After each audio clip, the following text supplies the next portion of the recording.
My boss mocked my idea in front of everyone. "Leave the creative thinking to the talented people," he said. 3 months later, as our company was on the brink of bankruptcy, I showed him what I'd been hiding in my drawer. My name is Chloe Adams, I'm 28, and for the past 2 years I've been working in the marketing department at Horizon Retail Group. I never dreamed that my pitch for a digital loyalty campaign would become the catalyst for a revolution within the company. It all kicked off on a totally ordinary Tuesday, when my boss, Richard Miles, asked for suggestions to boost our online engagement. Little did I know, that meeting was about to completely alter the course of my future. Have you ever felt like you could just disappear in a crowded room? Yeah, that's me. At 28, I've practically mastered the art of being invisible. It doesn't help that my voice is on the quiet side. In meetings, I'm constantly having to repeat myself, as if the universe is conspiring to remind me I'm taking up too much space.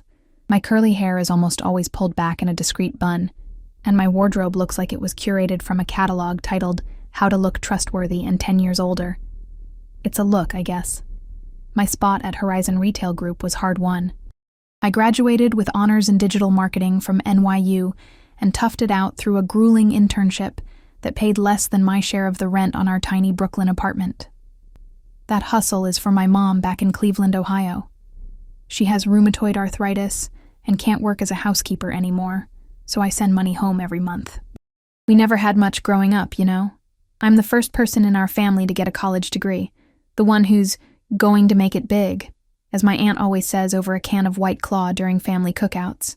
At work, I'm the ghost in the machine, the one nobody really sees until they need a deep dive on data analytics or a complex report done yesterday. While my friends are posting stories from trendy bars in the East Village, I'm the one spending my nights buried in articles about consumer behavior and market trends. "You need to get out more, Chloe," they tell me. How do you even begin to explain that every extra hour I put in could be the difference between getting a promotion and staying invisible forever? The irony, of course, is that for someone who works in marketing, I'm absolutely terrible at selling myself. You don't see Richard Miles coming. You hear him. The sharp, confident click of his Salvatore Ferragamo loafers on the polished floor is always the first sign the office atmosphere is about to change. At 42, he's the director of marketing at Horizon, and he carries himself with an air of unearned authority. His favorite trick? Casually mentioning his time in Cambridge in every single meeting, letting everyone assume he means Harvard. It took me a month to find out it was a 3-week extension course at a second-tier business school nearby. With his strategically graying hair and perfectly tailored suits, Richard's method is as simple as it is brutal. He publicly humiliates anyone he perceives as a threat. Then, weeks later, repackages their ideas as his own for the board meetings. I've watched him do it to at least 3 of my colleagues. On Friday nights, during happy hour at a swanky gastropub in Midtown East, he's all smiles with the executives, buying rounds of expensive craft IPAs while boasting about performance numbers that his presentations have magically inflated. And the worst part? Everyone knows, but no one says a word. Behind the practiced smile and imported cologne, Richard is hiding insecurities the size of Central Park. His technical skills are hopelessly stuck in 2010, and he overcompensates by surrounding himself with hungry, talented young people he can exploit. I accidentally overheard Dr. Reed pressing him about the last 2 disastrous quarterly reports.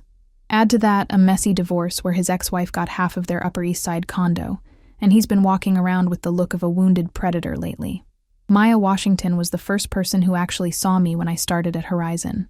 As the social media coordinator, she's 35, with a majestic afro and colorful nails that always seem to match her razor-sharp wit. On my first day, I spilled coffee all over my new blazer moments before a major meeting. She appeared out of nowhere with a spare t-shirt and a piece of advice. "Listen, write down everything these people say in meetings. Around here, selective memory is basically an Olympic sport." She's been my compass in this hostile environment ever since. Then there's Leo from IT. The guy looks like he walked straight off the set of Mr. Robot, always dressed in black, with huge headphones permanently attached to his head, and dark circles that scream late-night coding sessions. At 31, he's the quiet genius everyone runs to when the network mysteriously crashes. We bonded when I helped him structure a presentation he was terrified to give. In return, he gave me backdoor access to analytics reports I supposedly didn't need to see. A bit paranoid, Leo is always muttering that these walls have ears. Edward Vance, our CFO, is the kind of person you can never quite read. Is he on your side or against you? At 45, he's a permanent fixture in his impeccable gray suit and thin-framed glasses, a man who sees the world entirely through spreadsheets. When I first started, I was just another rounding error in his universe of costs and revenue. They say in the hallways that he will back any idea that shows a positive ROI, no matter who it comes from. He's the only executive who dares to challenge Richard in meetings, not out of principle, but with a chillingly neutral tone, asking, "And how does this impact our bottom line?" Dr. Evelyn Reed is almost a myth to us rank-and-file employees. As the 52-year-old CEO of Horizon, she was the first woman to lead an e-commerce company of this scale in the country. We rarely see her outside of quarterly town halls, where she commands the room in her signature red blazer, her posture alone making everyone sit up a little straighter. She built this company from the ground up, transforming a small online shop for artisan goods into the digital retail giant it is today. Horizon Retail Group takes up 3 floors of a glass and steel skyscraper in Midtown Manhattan, the kind you see in establishing shots of movies. In the lobby, a massive acrylic panel displays the company's core values: innovation, collaboration, meritocracy, beautiful words that somehow become more transparent, more invisible, the longer you work there. The hallways are filled with ambitious young professionals in colorful sneakers and startup t-shirts, all wearing the same expression of managed anxiety. They clutch cans of Celsius and Red Bull like they're protective amulets against burnout. Power at Horizon flows a lot like rush hour traffic on the LIE, impossibly jammed and governed by unwritten rules everyone just knows.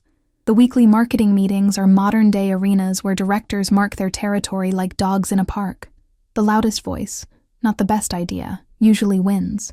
There's a complex, unspoken system of alliances and favors. Maya broke it down for me one day over coffee at the deli on the corner. "You see how Mark always backs Richard's plays?"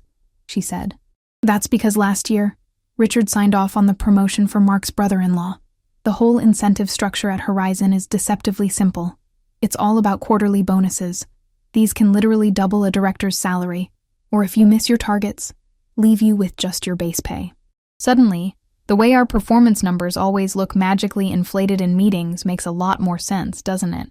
As Leo once joked, marketing is just the art of turning a 40% success rate into 60% with a slick enough PowerPoint deck.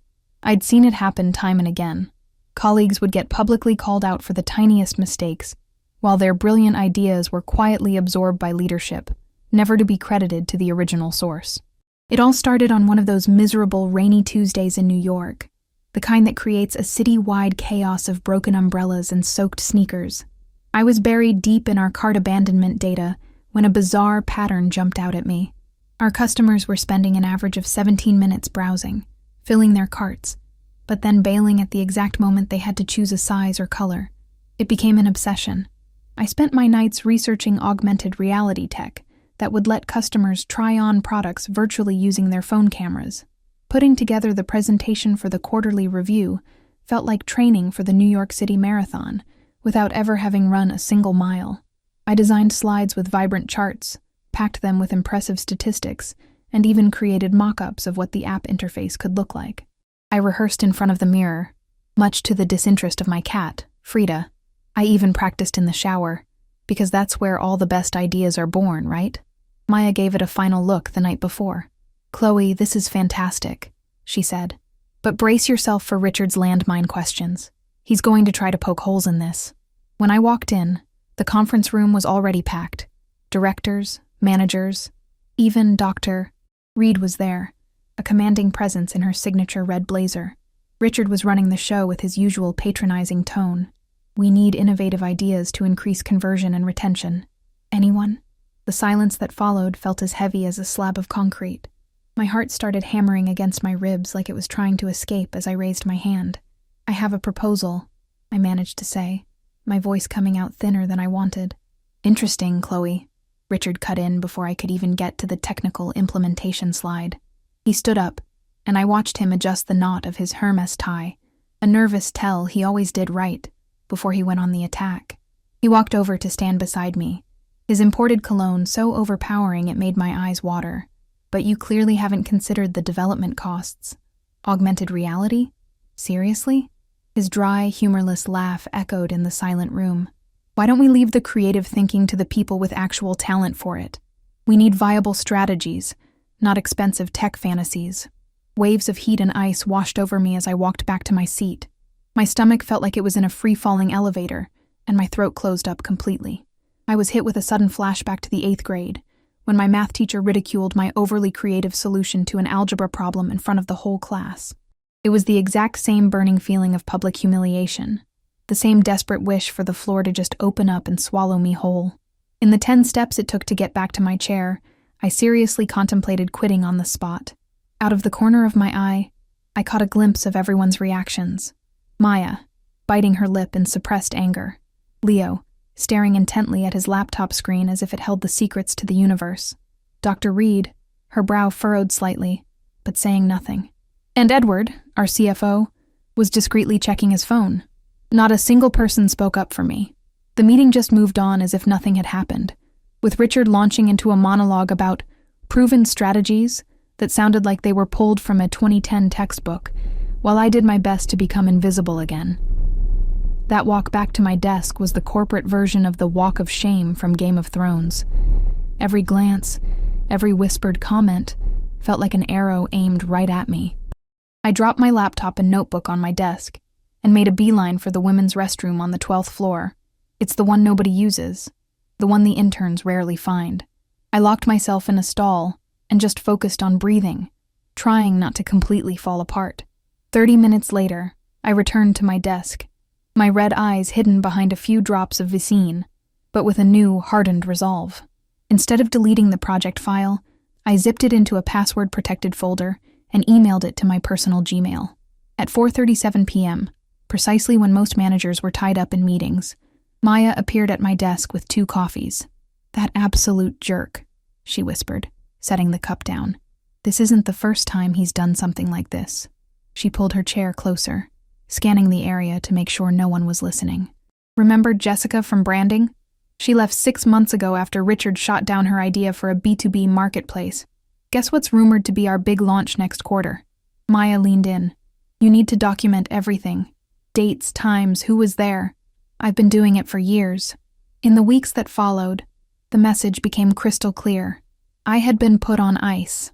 My name vanished from the project roster for the brand revitalization campaign, even though I had done all the initial research. Lunch invitations for the team would mysteriously not reach me until Maya would flag me down at the last minute. In department meetings, Richard developed a new habit of asking, "Does anyone with a background in real innovation have anything to contribute?" while pointedly looking at everyone but me. I was being professionally ghosted.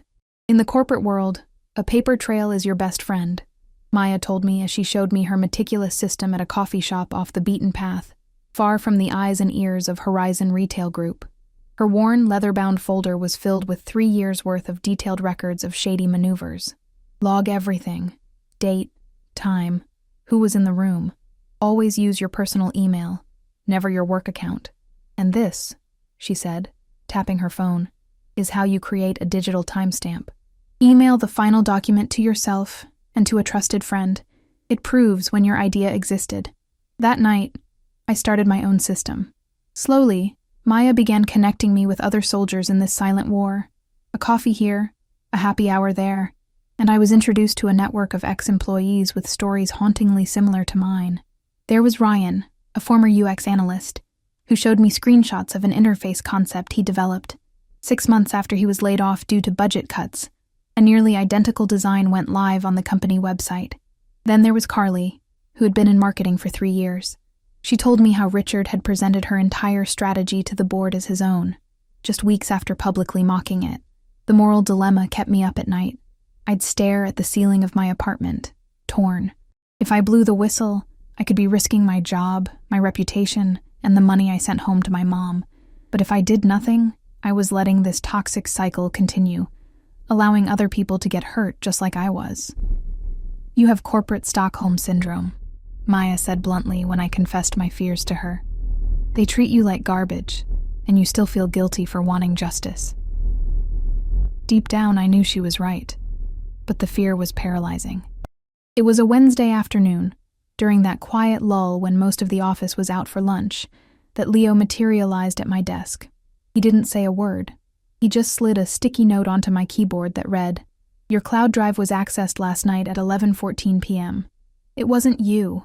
I froze, my blood turning to ice. Later that evening, he found me in the parking garage, and he was jumpier than a character in a spy movie, constantly looking over his shoulder. I've been tracking weird access logs ever since I noticed some suspicious patterns in the system. The guy isn't exactly subtle.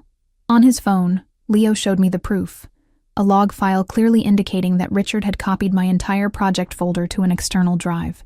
You could see the internal conflict warring on Leo's face with every nervous gesture. From a purely technical standpoint, this is a major breach of information security policy. "I should report it," he said, as we walked towards the subway station. But the last IT guy who made waves around here, he got reassigned to manage the server farm out in Jersey City. The dark circles under his eyes seemed to deepen, a testament to the weight of the secret he was carrying. "Look, I've got bills to pay. My sister's medical treatments depend on this job." Leo was risking so much just by telling me this, and the knowledge of that risk felt heavy. In the weeks that followed, we developed our own covert communication system. Handwritten notes and seemingly random conversations by the kitchenette. He even set up a silent alert that would ping my phone whenever my files were accessed after hours. The pattern was undeniable. Richard was systematically going through my recent work, focusing on presentations and strategic analyses. "He's either stealing your work or tracking your every move," Leo murmured one day, while we were pretending to complain about the terrible office coffee. Or maybe both. Whispers started circulating through the office about Dr. Reed's growing impatience during executive meetings. She slammed the quarterly report on the table and demanded to know why our innovation metrics were trailing the competition for the third straight quarter. Her assistant whispered to Maya, who later relayed the intel to me in the restroom. The warning signs were everywhere. We started seeing external auditors roaming the floors with clipboards and serious expressions. The voluntary resignation rate was hitting an all-time high. And worst of all, some of our most important clients were starting to jump ship to our biggest rival, Viridian Digital. Then, I heard from Tanya at the front desk that a culture audit consulting firm had been hired on an emergency contract. Dr. Reed has been taking employees out for one-on-one lunches at this fancy place downtown, she told me while we were refilling our coffee cards. They say she's asking some very direct questions about department leadership. The news sent a wave of both hope and anxiety through the ranks. Later that same week, I saw the CEO walking our floor, an incredibly rare event. She was discreetly observing the team dynamics, how people interacted. For a brief moment, our eyes met across the open-plan office, and I had the strangest feeling that she knew exactly who I was. The tension in the building was becoming unbearable. The board meetings, which had once been a mere formality to rubber-stamp Richard's ideas, were now intense interrogations. "Edward is demanding hard data to back up every single claim," Maya reported, thanks to her friendship with an assistant in the finance department. Dr. Reed was facing a true leadership dilemma. What do you do with a director who, despite his toxic methods, had been instrumental to the company's early growth? How do you investigate without triggering a mass exodus of talent or spooking investors? I always thought of Edward Vance, our CFO, as less of a person and more of a sentient Excel spreadsheet. He was tall, perpetually wore the same gray suit, and had dark circles that suggested he spent his nights romancing numbers. He almost never interacted with analysts like me. So, you can imagine my shock when he stopped by my desk at 8:15 on a Monday morning. "Chloe, conference room 4, I need you to look at some numbers with me." Projected on the screen in the empty room were charts showing the direct correlation between implemented innovation and financial returns. Over the next few weeks, Edward began what he called a phantom ROI analysis, an unofficial audit of projects that had been shelved over the past 2 years, especially those that had been publicly ridiculed in meetings. "I've uncovered a curious pattern," he noted during one of our secret meetings in the basement file room. "Ideas that are rejected for financial infeasibility often reappear several months later under new authorship, with budgets approved at a 30% premium over the original proposals. That's how my unlikely alliance with Edward began. He enlisted my help for unofficial parallel analytics. We'd schedule meetings with painfully generic titles like Q3 KPI review or interdepartmental synergy alignment, when in reality, We were building a detailed dossier of missed opportunities and financial discrepancies. "I don't care who gets the credit, Chloe," Edward explained, his voice low and serious. "But I care very deeply when decisions driven by ego cost this company millions of dollars." In our last meeting before the storm broke, Edward closed the door and said something I'll never forget. "You know why most people don't last in a place like this? They mistake loyalty to a person for loyalty to the company's mission." The first red flag went up when Richard started requesting access to the department's historical archives. "We need to review legacy projects to learn from past mistakes," he announced in a team meeting, flashing a smile that never reached his eyes. When he specifically mentioned revisiting concepts related to customer loyalty and augmented reality, Maya kicked me under the table. The next day, a sticky note from Leo was waiting in my desk drawer. "Full backup of your directory created 10:47 p.m. Copied to an unauthorized external drive." Richard's departure was announced on a Thursday via a generic company-wide email sent at 5:30 p.m., the perfect time for news you want to bury before the weekend. After years of valuable contributions, Richard Miles will be leaving Horizon Retail Group to pursue new professional challenges. The memo was signed by HR, not by Dr. Reed as protocol would dictate, and its bland, carefully worded tone revealed nothing while hiding everything. His transition period was set for only 2 weeks, suspiciously short for a director. But here was the strangest part. He would retain full system access during that time. The news of his exit was met with mixed reactions. Some celebrated quietly in Slack DMs, while others seemed lost without his constant micromanagement. I felt a confusing mix of relief and dread. It was that strange, shaky feeling of a shipwreck survivor who finally sees a rescue boat on the horizon, but is still shivering from the cold. "This is your shot," Maya whispered, as we were clearing out old project files. "There's a power vacuum. Show them what you can do before they hire another Richard, or someone even worse." In the days that followed, I started getting invites to meetings that, a month ago, I wouldn't have even known were happening. Viridian Digital revolutionizes the shopping experience with augmented reality. The headline on TechCrunch hit me like a physical blow. I was sitting on the subway, scrolling on my phone on the way to work, when my stomach plummeted as I read the full article. Viridian had just launched an augmented reality app with a points-based loyalty system. It was my project, the one Richard had ridiculed 3 months earlier, brought to life. The promotional video was a gut punch, showing customers virtually trying on clothes and placing furniture in their own homes.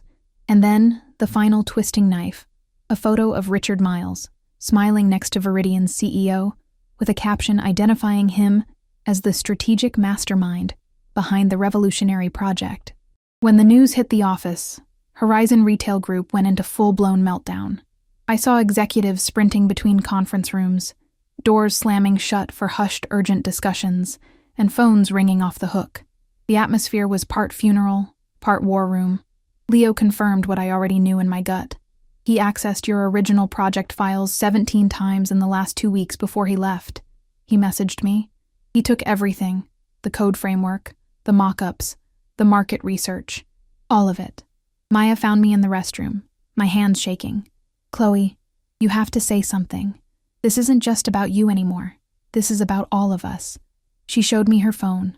Our company's stock had dropped 12% that morning alone. I spent the rest of the day obsessively comparing every detail of my original proposal with Viridian's launch announcement. It was surreal, like watching a ghost of my own work, only it was wearing someone else's name. They had even copied the hypothetical user cases I'd created. My slide 7 had read, "A customer can try 5 different sofa models in her actual living room before deciding." Their press release used the exact same sentence. The projected 32% increase in conversion in the first 3 months. Identical to the forecast I had calculated using our own historical data. The news of Viridian's launch spread among our clients like wildfire.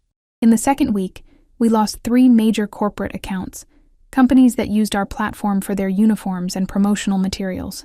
MakerTech just canceled their $1.5 million contract, claiming the user experience at Viridian is superior and more innovative, Edward announced in a tense meeting, his usual icy composure cracking to reveal genuine concern. Our new user sign-up numbers, once our proudest metric, fell by 27% in just 10 days. The first wave of layoffs was announced as a strategic realignment to optimize resources. the classic corporate euphemism for, "we're bleeding money." 15 people from the customer service department were let go on a Friday. Their desks cleared out before lunchtime. The pressure on the dev team became suffocating. There were daily emergency meetings to brainstorm how we could build something similar to Viridian's app, but different enough to avoid a lawsuit. Programmers were sleeping at the office. Designers were canceling their vacations. Their desperate attempts to reverse engineer the competitor's app only led to more frustration and heated arguments. The damage control efforts grew more frantic. The board hired a high-priced strategy consulting firm, market repositioning experts, who seemed just as lost as we were, only they used more expensive buzzwords in their slide decks. There were serious discussions about an emergency acquisition of Starview AR, a tiny augmented reality startup that was barely out of its incubator phase. Our marketing team launched a series of aggressive promotions, offering unsustainable discounts just to stop the bleeding. The irony was eating me alive. I had the solution, the original blueprint, saved on a flash drive in my drawer, an ace up my sleeve, just waiting for the right moment to be played. The summons for the emergency meeting arrived via email at 7:30 a.m. The subject line was in all caps: "Urgent all-hands meeting, competitive crisis, attendance mandatory." It was signed by Dr. Reed herself. The body of the email was brief. Main auditorium, 2 p.m. Bring all ideas and documentation related to customer experience and loyalty from the past 12 months. My name was on the list of attendees, right alongside directors, VPs, and senior analysts. I'd never seen my name next to so many important titles. By 1:45 p.m., the main auditorium, usually reserved for quarterly announcements, was packed.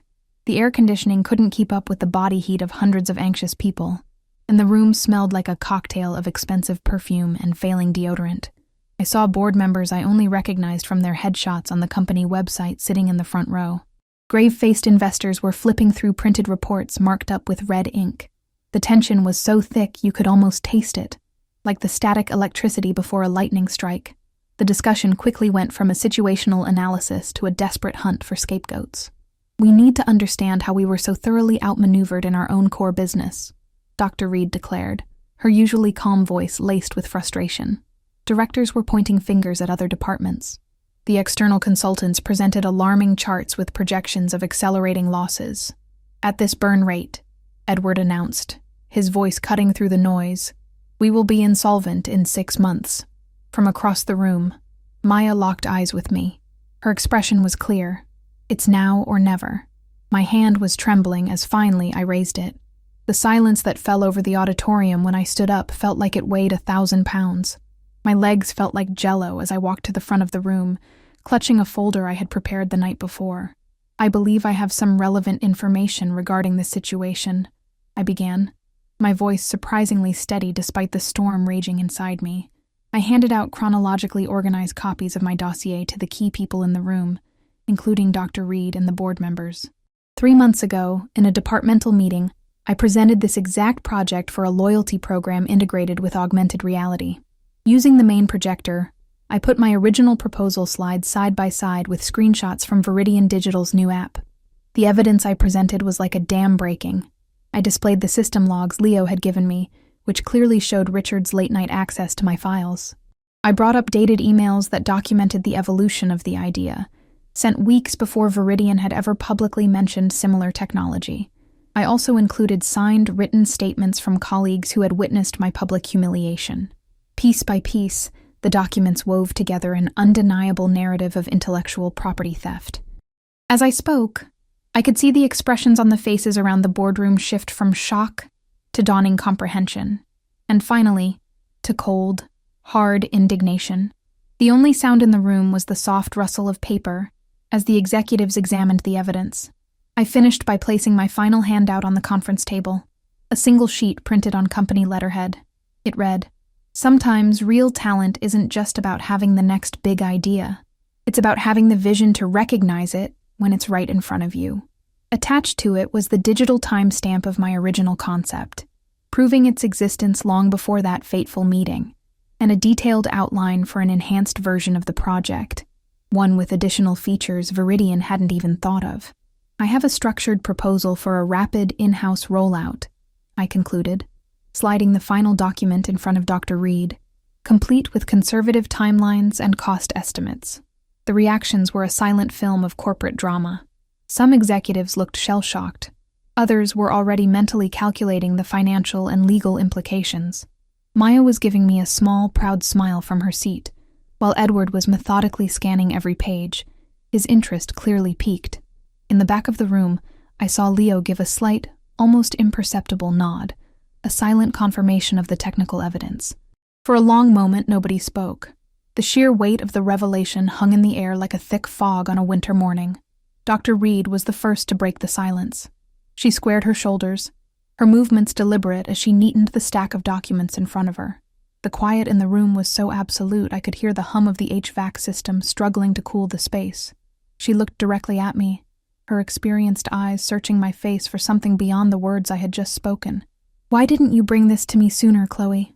The question hung in the air, heavy with unspoken accusations. Every eye in that room was suddenly fixed on me. My heart started hammering again. This was the one question I had both dreaded and prepared for. All the carefully rehearsed answers I'd practiced during sleepless nights suddenly felt hollow and fake. I was afraid, I admitted, my voice steadier than I felt. It's the same fear that silences so many good ideas in this company. I paused, realizing I had just crossed the point of no return.